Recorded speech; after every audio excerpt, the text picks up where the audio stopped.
G'day there. The Prime Minister made a very grave mistake in an interview with Indian media on Friday. They obviously put the Jones saga to her and asked her why she was allowing casual racism to fester at the highest levels of government. Fair question.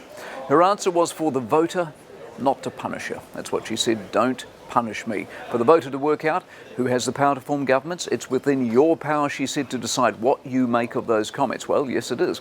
And the inference is clear, of course, but what's also clear is we have it in our power to work out, do we not, whether we want a leader with no backbone. Whether we want a leader who time and time again fails to make clear and obvious leadership decisions, a leader who clearly is either too scared to be bold or too afraid that her government will implode if she acts in a way the vast majority of us would under normal circumstances expect. The answer is classic Ardern, isn't it? You could put it in the dictionary if you wanted. An Ardern is when you make some noise but say nothing. That's an Ardern, when your answer is not an answer at all. Jones and Peters arguably could have, should have, both been stood down, but they haven't been, and they haven't been because the person who could do it is incapable of owning hard calls. Not only makes her look weak, it makes Peters and Jones look in charge. It hands them the power. It's the lesson of the schoolyard, is it not?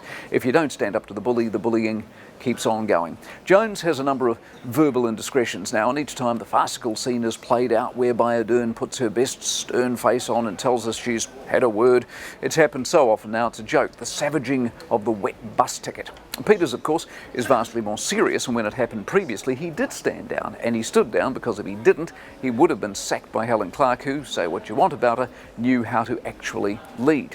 So when Jacinda tries yet again to sidestep a question by handing the power to the people, as we ask Shane and his tongue should be allowed to have another crack, we also ask the value of a leader who doesn't lead, can't lead, is scared of leading, fails to hold those under her watch to account. See, if we had a decisive leader, we wouldn't need to ask the questions about Jones, because there wouldn't be a question about Jones, because it would have been taken care of.